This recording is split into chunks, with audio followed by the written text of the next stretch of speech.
on the porch with Night Danger. Clean shaven on camera for the first time. Well, clean shaven yesterday.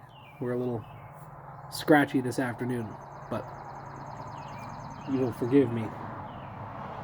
I want to talk about detectives, gangsters, crime fiction, noir maxing.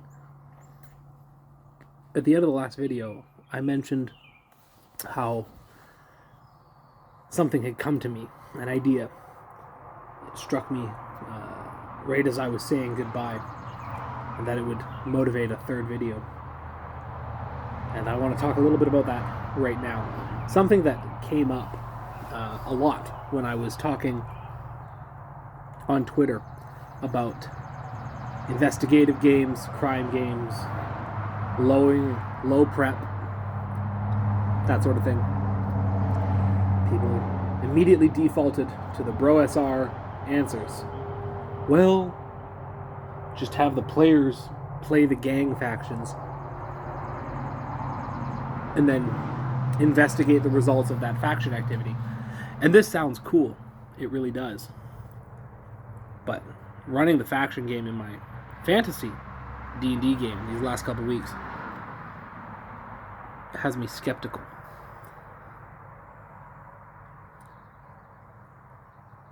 I'm not sure. We're a small group. We're not a small group, but we're a smaller group. We're smaller than Gary running for 20 players with 3 GMs. If everyone shows up, I've got 9 players. Most weeks, 5 to 6 of them show up. I don't know that handing over faction control to the players in an investigative game will quite work. The fantasy game is a war game. It's about territory and control and power, treasure and magic, all that good stuff. And so having the players control the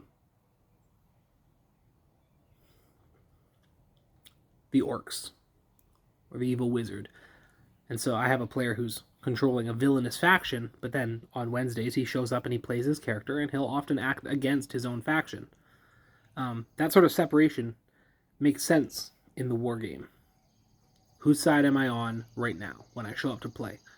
Even if I'm usually this guy, right now I'm this guy, so I need to act in those interests. But is this the case in the game of mystery, horror, investigation, uncovering secrets? Because if you offload the responsibility of faction behavior in your crime game to the players, and then have them play cops or investigators or whatever in session, you remove a significant element of mystery. You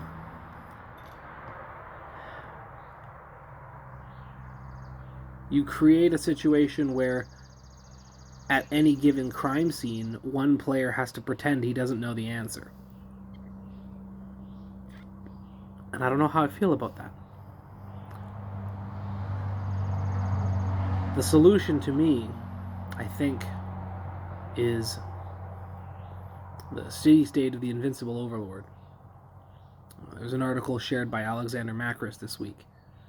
The answer is legwork. It's that you don't need to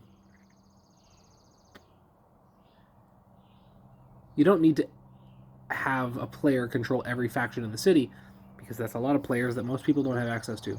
But also, if they're playing in the regular sessions, this can disrupt the mystery. It can undermine the fog of war that makes investigation games so much fun, is piecing together clues and coming to conclusions. And if you have meta knowledge, this diminishes the appreciation of the game for what it's trying to do, even if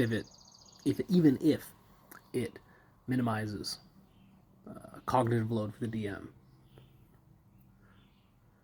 But with City State of the Invincible Overlord, you had all these NPCs, and they all had objectives, and they all had goals, targets, things they were trying to achieve.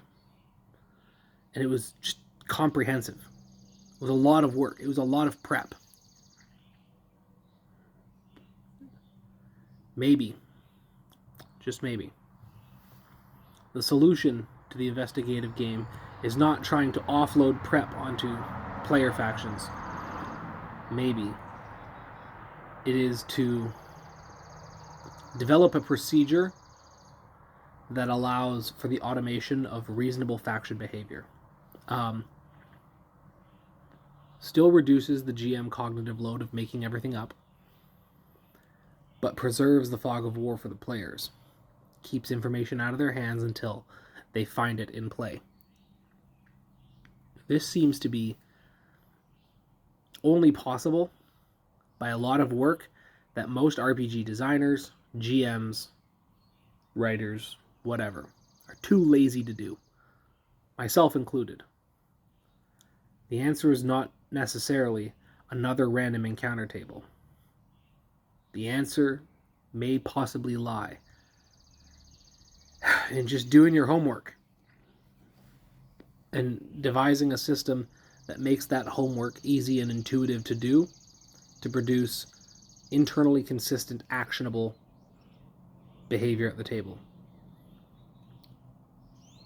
I have a blog post percolating on this, and suffice to say, I'm actually quite happy with it, and I apologize to my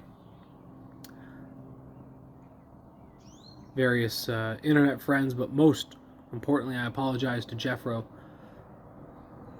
I'm going to be stealing a lot of ideas from story gaming, because I think it will make this particular genre behave the way I want it to.